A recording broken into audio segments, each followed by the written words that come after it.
Vamos lá? Shalom, Lehem, paz abençoada a todos. Vamos fazer nossa leitura nessa noite do livro do profeta Yeshayahu. Yeshayahu é o profeta Isaías, capítulo 31. Essa mensagem ela vai ser bem pequenininha, o capítulo é bem pequeno, só tem 9 versículos. Isaías 31. Na verdade, essa pregação aqui, eu estou até fazendo uma cópia dela, porque o pastor Sérgio, da Igreja Assembleia de Deus Jardim América, que eu ajudo, ele fez essa pregação há 2 semanas e eu achei ela muito interessante, a mensagem. E eu fiz a leitura e vou trazer ela, não da forma que ele pregou, mas de uma outra forma. Eu vou colocar um conteúdo a mais nessa mensagem para fazer uma hermenêutica, porque Deus está repreendendo aqui uma atitude humana. Nós conhecemos o Egito por quê? Por causa da escola e por causa da Bíblia. Porque a escola fala dentro da história, da matéria, da história, nós vamos estudar o quê? O Egito. O Egito ele era rico no passado. Vamos estudar povos sumerianos, vamos estudar caldeus, vamos estudar vários povos do passado na escola. Só que a Bíblia ela vai dar um panorama para você também como era o Egito.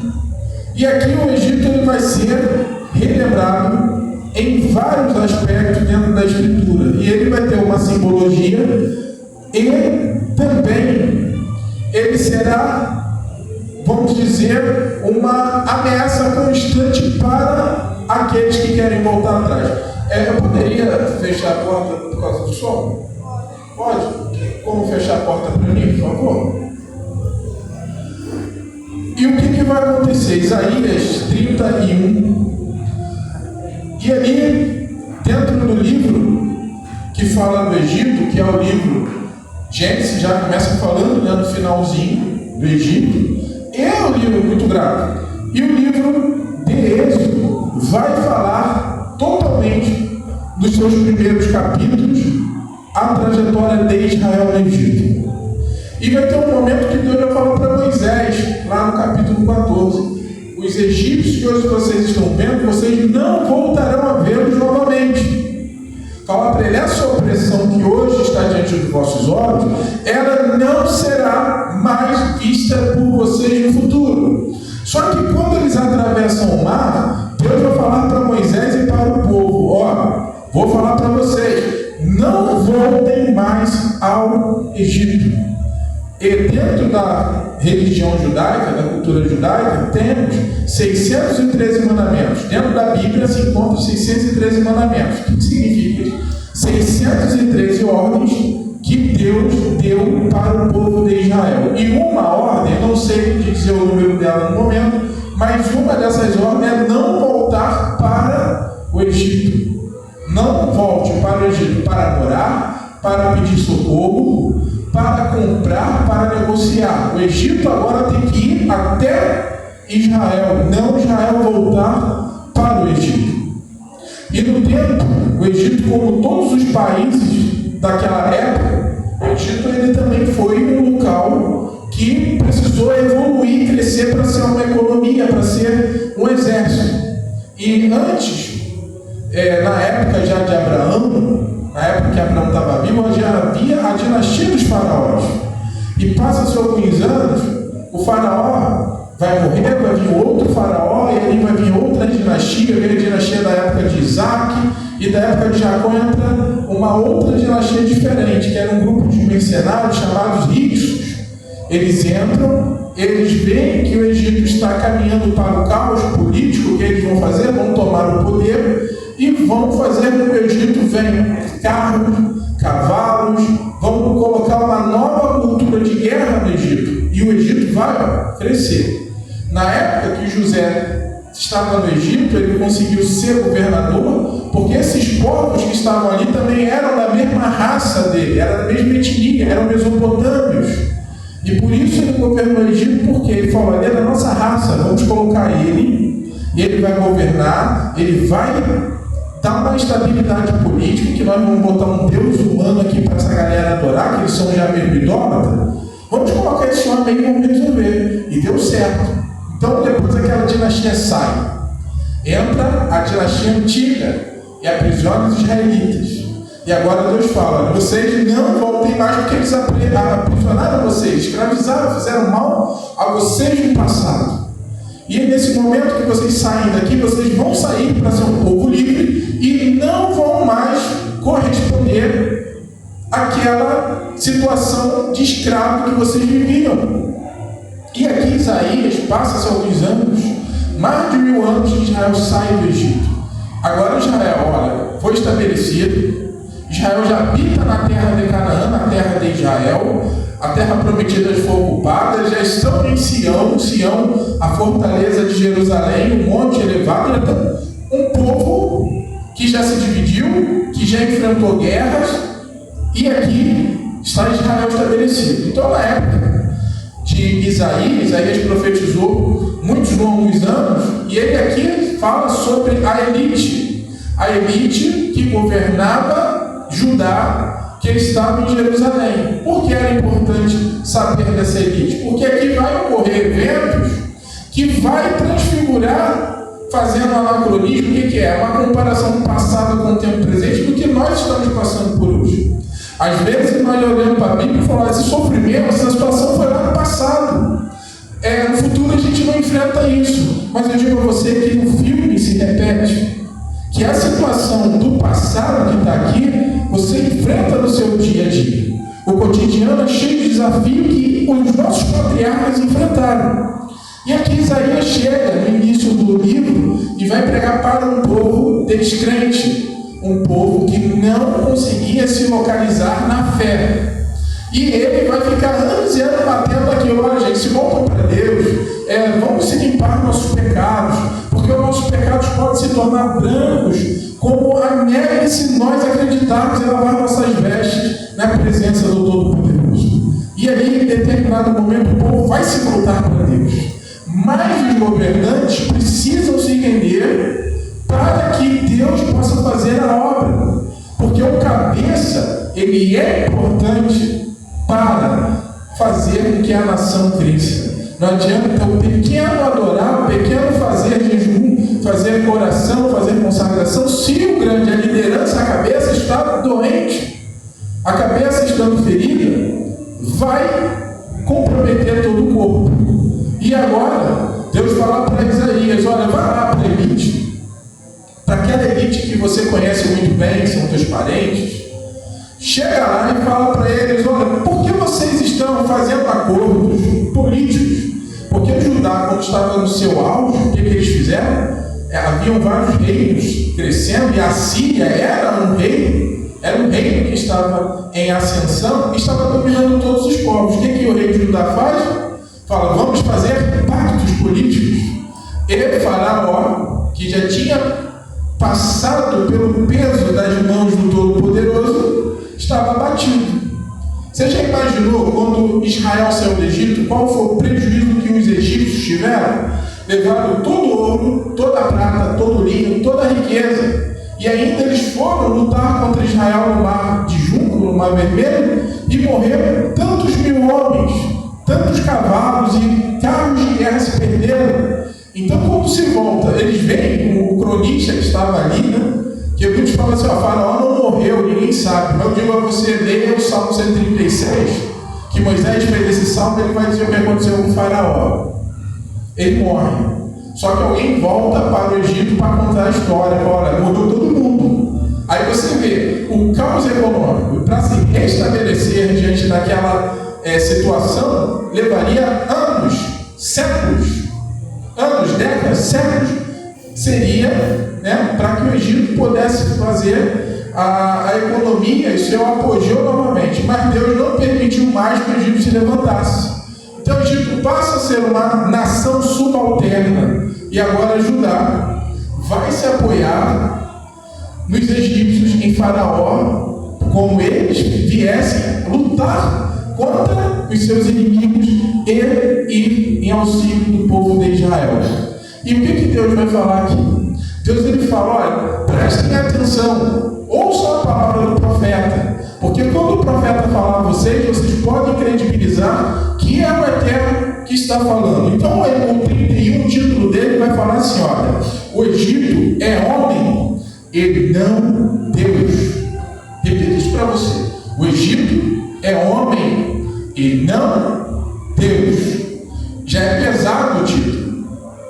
E diz assim: ai dos que descem ao Egito em busca de socorro e se estribam em seus cavalos e confiam em carros, porque são muitos, e em cavaleiros, porque são muito fortes, mas não atentam para o Santo de Israel, nem buscam ao Todo-Poderoso. Todavia, este é sábio, faz vir o mal e não retira as suas palavras.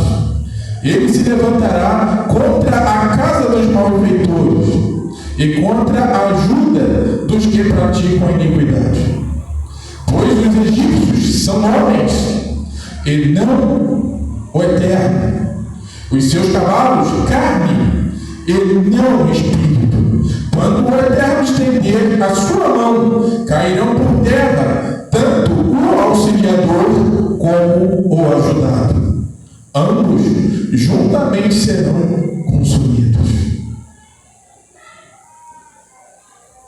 Viu como ela é forte? Olha só. Ai dos que descem ao Egito em busca de auxílio, em busca de socorro. Aqueles que se apoiam em seus cavalos, se apoiam em seus cavaleiros, se apoiam em toda a sua tecnologia.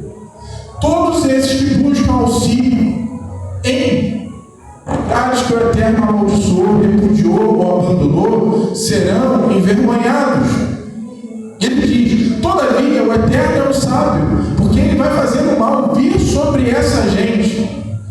Não tem para onde correr. Ele diz: a casa dos malfeitores o Eterno vai visitar, e todos aqueles que praticam iniquidade. Pois os egípcios são homens, seres humanos, são mortais, e a ninguém poderão salvar no dia da angústia. O Eterno, ele é o socorro de Israel. Eles são homens somente, e não Deus.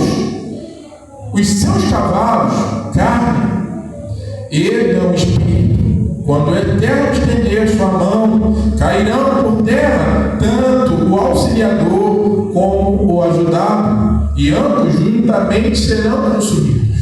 Então aqui a política fez aliança internacional para que os egípcios viessem ao socorro de Judá. E aqui o Eterno está falando: olha, não vá pedir ajuda, porque se vocês pedirem ajuda a esses que vocês saíram da mão dele no passado, e eu derrotei, estendi minha mão forte para ele, por que vocês vão voltar ao passado para buscar auxílio contra aquela nação que antes quis o teu mal?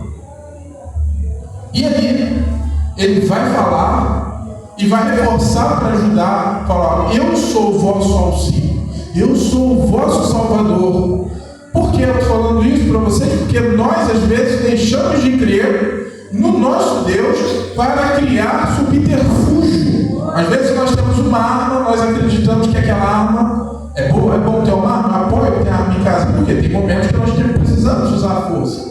Mas até pecado, matar depende do tempo que você quer matar. Se você for matar alguém que está quieto aqui, aí sim está pecando. Mas se você matar um agressor ou um bandido que entra na tua casa, legítima defesa. A lei te dá respaldo jurídico. Nós temos respaldo dentro da Constituição, porque olha, se foi legítima defesa, o cara entrou na tua casa, deu uma facada, deu um tiro, beleza. Você não precisa se preocupar. Então, a gente temos muito uma cultura de dar a cara: bandido está ali, se mata, pode matar, vai para o céu mesmo. Será que tu vai para o céu? Se você não se defender, porque tu jogou tua vida fora, porque a bênção que Deus nos dá é o dom da vida. E se nós não cuidarmos da nossa vida e perdermos a nossa vida por amor de outro, pode ter certeza que no céu você não vai entrar. Porque a primícia de Deus na tua vida é a vida que Ele te deu. Então você tem que tomar conta da sua vida e E aqui ele fala para uma nação que estava descrente, uma nação que estava correndo atrás de apetrecho para se salvar. E ele fala: olha, por que vocês não confiam em mim? Por que vocês não se firmam as vossas orações, o vosso socorro naquilo que eu determinei para vocês? E se trouxer isso para os nossos dias, nós temos tribulações que às vezes nos levam a um extremo de maus pensamentos para que a gente possa fazer algo contra o nosso próximo. Mas aqui você pode ter a certeza desse texto que o Eterno ele vai visitar aqueles que praticam o mal. Eu sempre digo uma coisa para as pessoas: minha mãe se preocupa porque ela tem um processo de família, uma afronta, e o pastor, o cara que é o advogado brasileiro, pastor, fala, mas isso não quer dizer, ele pode ter toda a palavra, ele pode saber a Bíblia de fio a pavio, de baixo até em cima, mas se está em mentira, não vai conseguir vencer. Sabe por quê? Porque Deus não toma o culpado por inocente. Tem muita gente hoje sentada nas cadeiras dos ministérios, eu digo isso em vários ministérios, que são culpados. Tem muitos que sabem, a senhora sabe que uns já fizeram justiça contigo. Então ele achando que Deus vai fazer justiça. Deus não vai fazer justiça nenhuma. Deus não está em casas que não há justiça. Sabe por que Deus não consumiu a terra na época de Noé? Porque ele falou: se achar um justo, falou para os anjos. Os anjos queriam destruir a terra por causa do pecado. Foram lá levar lá no cemitério lá angelical, falaram: a gente quer destruir a terra. Deus falou: sim, vocês podem destruir.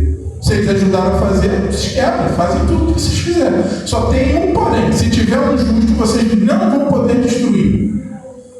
Aí falou: pô, só tem um. Aí quem tem que fazer errado? Tem. Aí chega os anjos para Noé e fala para ela: vai ter que fazer uma embarcação, vai ter que dar um jeito, que a gente vai trazer água sobre a terra, águas superiores de cima do céu, que até então não chovia, e nós vamos fazer toda a raça perecer. Aí eu falei: então tá. O que ele fez? Por causa de um justo, você salvou mais 7 pessoas. Aí depois, vamos lá, na época de Abraão dá início à marcha da fé. Abraão tinha contato direto com Deus, não tinha? O que acontece? Foram 3 homens visitar ele na tenda dele numa tarde. Era uma sexta-feira antes do Shabat, foram para lá visitar ele. Ele vai ver 3 homens. Ele vai reconhecer o Eterno. Como ele vai reconhecer? Pela santidade. Ele vai falar: meu Senhor, não passa do teu servo. Se achei graça aos teus olhos, fique. E diz que naquele dia o tempo parou. O tempo não andava. Porque ele está tão apreensivo com aquilo que ele ia apresentar, que ele falou: fica calmo, Abraão. Vai, faz o que tem que fazer, gerencia a tua casa. Ele queria oferecer o bom e o melhor. E quando aqueles 2 homens vão embora, que eram 2 auxiliares da sala do trono de Deus, que a sala do trono de Deus é o trono da misericórdia e o trono do juízo. Então ele falou: eu vou levar vocês 2 para vocês chegarem lá e vocês verem que a acusação deles está vindo mesmo para o céu, se é verdade. Então vocês vão lá, você que é o da misericórdia, se eles estiverem justo, da misericórdia vai salvar a cidade. Agora, se não houver, o do juízo vai consumir a cidade. Por isso foi 2 anjos. E ali o que Deus vai fazer? Conversar com Abraão, ele vai interceder pelo justo. Ele não vai interceder por Ló, porque Ló era pagão, Ló era incrédulo. Ele só vai se preocupar com o justo. Ele falar: o juiz de toda a terra não vai fazer justiça. Se por acaso houver 50 justos, ele vai encher o saco. Se tiver 45, 40, eu não teria paciência para ouvir até 5 justos. Não teria. E o Eterno ouviu e falou: se houver 5 justos na cidade, não vou destruir pelo amor os 5 justos.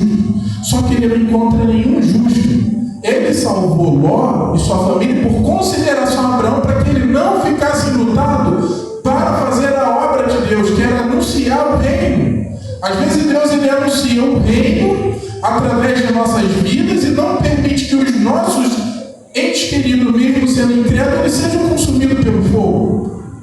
E aqui Deus ele fala isso para o povo de Israel: olha, gente, eu quero que vocês façam justiça, não iniquidade. Que vocês sejam pessoas honestas, não pessoas desordeiras. E às vezes, mesmo na presença de Deus, sendo a primeira primícia do Pai Eterno, nós desviamos nosso pensamento para o Egito. O que é o Egito? São todos os utensílios que nós usamos para fazer justiça. Nós, às vezes, precisamos ter um amigo bandido, matador, quebrador, que vai lá e vai resolver em tempos. Às vezes, tem um amigo que é tal, que é miliciano, que vai lá e vai fazer. Tem muita gente que age assim dentro das igrejas. Tem muita gente que coloca o seu socorro em cavalos, em carros, em armas, em espadas, em todas as coisas que nós temos diante dos nossos olhos, que acha que vai nos trazer salvação. Mas a Escritura diz que o nosso socorro vem do Eterno que criou os céus e a terra. Fora dele não há salvação. E o que é a salvação? Salvação é o nosso bem-estar. Aquilo que nos dá paz é a salvação. Conversando com uma pastora, que é amiga, ela falou para mim o seguinte, que eu sou estranho. Ela fala, eu vejo você muito liberto, você não liga para céu, para inferno, você não liga para arrebatamento, eu não ligo para nada. Eu não ligo, eu fico aí. Ai, será que eu pequei? Não vou, não, porque eu sei para onde eu vou. Independente de como as pessoas vejam a minha vida espiritual, eu conduzo ela de um jeito que eu sei quem está falando comigo, eu sei onde está a salvação. Então eu não vou levar uma vida preocupado, em dúvida, porque se você está preocupado se você vai ou não, você está falando para Deus, fala, Deus, eu não acredito em você, eu barganho contigo. Julga pela aparência, fala assim, aqui eu sou todo roqueiro, assim, eu sou todo rock and roll, mas eu posso dizer para você, não estou andando embomado, engavatado, de tanto jeito que as pessoas estão andando, mas eu estou compreendendo o que nos leva a ser salvo. O que leva você a ser salvo? É você ter uma vida justa. É você não caluniar o teu próximo, é você fazer justiça, fazer caridade, isso vai te levar. Aí você vê pessoas que não fazem caridade, que têm a prática, às vezes, se for perguntar um versículo, algumas vezes, onde eu fui numa igreja e perguntei, ninguém sabia, mas quando era para falar mal do olha, não pegou e caiu em adultério, todo mundo sabia. Aí foram criticar, esse pastor é tão chato que ele usa o celular para filmar. Assim, eu uso o celular para filmar para pregar a palavra. E eu falei, vocês usam o celular para difamar as pessoas e envergonhar a palavra. Então o conceito nosso de ser humano, hoje, aqui que eu vejo, na nossa experiência aqui no Rio, no Brasil, é que muitos precisam mudar. Porque quando se fala em pregar o Evangelho, você pregar o Evangelho com poder. O que é pregar com poder? Para vocês. Alguém pode dizer o que é pregar com poder? Pregar com poder é você falar da palavra de Deus e fazer com que aquele que está ouvindo, ele tenha prazer no que ele está ouvindo. Tem pessoas que falam da palavra de Deus, as pessoas querem que saia logo de perto e está enchendo o saco. É uma realidade. E tem pessoas que falam de Deus e dá vontade de você aprender mais. Todas as vezes que eu vou até a Tijuca, eu vou no Sindicato do Show, tem do lado da casa do meu amigo Roberto Abrantes, e lá a gente participa de várias conversas, tem vários veteranos. Eu até fui convidado lá para fazer parte do grupo dos Panteras Negras. Hoje eu sou um Pantera Negra, tá? Eu sou bravo. E quando chega lá, eles falam, olha, ele é pastor. E o próprio pessoal, os próprios homens que trabalham lá, o dono, eles chegam para me ouvir falar. E uma vez me tocou e falou, olha, eu fui evangélico e saí da igreja. Eu falei, por que eu saí? Por causa de calúnia, porque falava que eu trabalhava e o diabo estava dentro do meu estabelecimento. Olha só, eu tenho 50 famílias aqui que eu ajudo, que eu pago. Eu trabalho para manter vidas. E ele me viu pregando lá e falou, como você é pastor mesmo? Me perguntou 3 vezes. Eu falei, olha, é o que dizem por aí, né? Se estão falando que eu sou, eu sou. Não pode falar que eu sou mais nada além, porque vai que eu seja. Aí ele riu e falou, olha, eu gosto que você vem aqui, que tu prega. Aí um dia chamou todo mundo, eu falando de Deus lá em pé, falando, e eles ouviram e não queriam. E a hora se passando, falou, não, ainda dá tempo.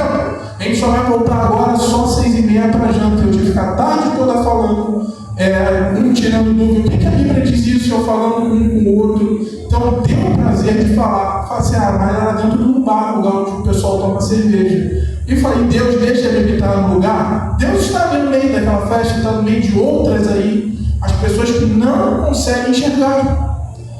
Deus não está no nosso julgamento. Quando nós julgamos, nós nos colocamos no lugar de juiz e acima de Deus. Por isso que hoje a igreja vem passando um período que muitas pessoas estão demandando, por causa que as pessoas não estão encontrando a palavra de amor. E muitos estão colocando a sua fé hoje em utensílios mundanos. Estão voltando para o Egito. E o Eterno fala que eu vou visitar esses. Todo mundo está colocando a esperança em carro, cavalo, em conta bancária, em arma, pistola, fuzil, HK, qualquer coisa eu vou visitar e vou abater. Como eu vou reconhecer você? Quando vocês me clamarem de todo o vosso coração, eu vou estender minhas mãos e vou salvar todos vocês. É tão simples assim. O que Deus exige aqui do homem, daquela época, somente se volte para mim. Apenas me reconheçam que eu sou o vosso refúgio, que eu sou aquele que pode dar a vocês a vitória. Eu venho passando por vários problemas, mas que eu não consigo me enxergar perdendo. Eu não consigo me ver de cabeça baixa. Sabe por quê? Porque eu tenho uma bênção sobre a minha vida e eu vou compartilhar com vocês hoje. Há mais de 60 anos atrás, falecia meu bisavô, Emanuel Moura da Cunha. Então ele faleceu, mas antes de falecer, ele chamou os filhos e reuniu todo mundo e falou: olha, eu vou embora, mas eu vou deixar uma bênção para você. Em especial, ele chama a minha avó e fala para ela: olha, o teu descendente, daqui a alguns anos, quando você ter seu descendente, você vai fazer com que ele escute essa bênção. E ela falou para mim uma certa vez: nós não nascemos para estar ajoelhados diante dos nossos inimigos, mas sim segurando a cerviz, o pescoço deles, eles já ajoelhados na nossa frente me servindo. E antes da minha bisavó morrer, a Amélia Barbosa da Cunha, de abençoada memória, ela também falou para mim. Eu, numa dificuldade, ela falou assim: você não pode se prostrar diante da dificuldade, porque a tua mão tem que estar sobre a cerviz dos seus inimigos. Seus inimigos ajoelhados diante de você, servindo a você. Então nenhuma dificuldade fica diante de mim, porque a bênção que foi dada foi essa: olha, nossos inimigos têm que estar aqui, ó, quietinho, até empolerado, até na corrente, porque isso é a nossa essência. Vamos lá, trabalhando dia e noite com o inventário para me tirar de uma casa que eu fui abençoado. Tu acha que vamos vencer? Estou reformando, queridos, a casa. A casa está ficando maravilhosa. Em breve o culto vai voltar a funcionar. O Eterno vai fazer o fogo dele descer e que se mordam os inimigos com inveja. Vão olhar, vão ver o manifestar de Deus na minha vida e não vão poder fazer nada. Porque quando Deus está conosco, nós somos imbatíveis. Não há para onde correr. Nossos inimigos, eles são subalternos. Então, leva essa palavra hoje para você. Os vossos inimigos têm que ficar assim, prostrados, ajoelhados. Bota ele ajoelhado, bota ele no lugar deles. O lugar deles é o joelho diante de ti. Porque Deus, ele te dá autoridade para você ser grande, não ser vazio e não ser subalterno. Deus, quando nos dá autoridade, ele nos dá autoridade para que a gente possa vencer e não contar derrota.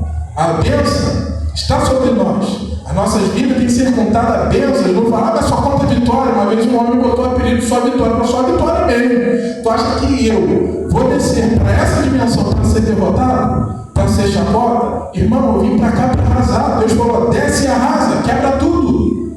É isso que ele faz conosco nesse tempo. Vocês estão rindo? Mas é isso. Nós temos que ser imponente diante de Deus.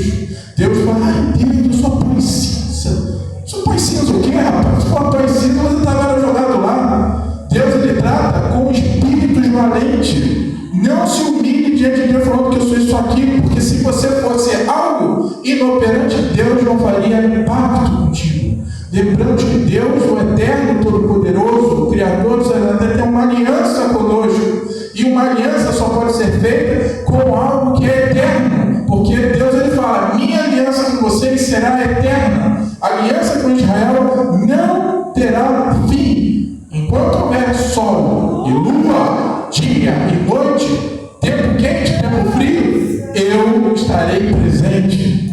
Enquanto houver o ser humano que tem o Espírito de Deus adorando, nós seremos eternos.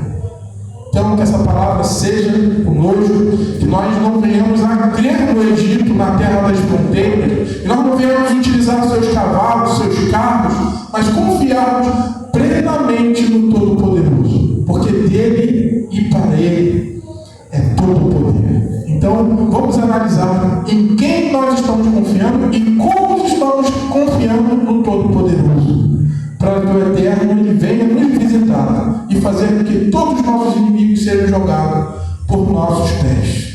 Bendito seja o nome do Eterno, que é bendito para sempre.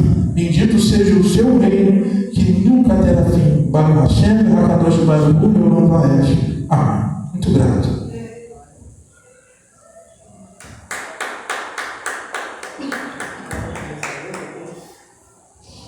Amém, igreja? Amém. Palavra forte lá dentro do meu coração. De maneira que a gente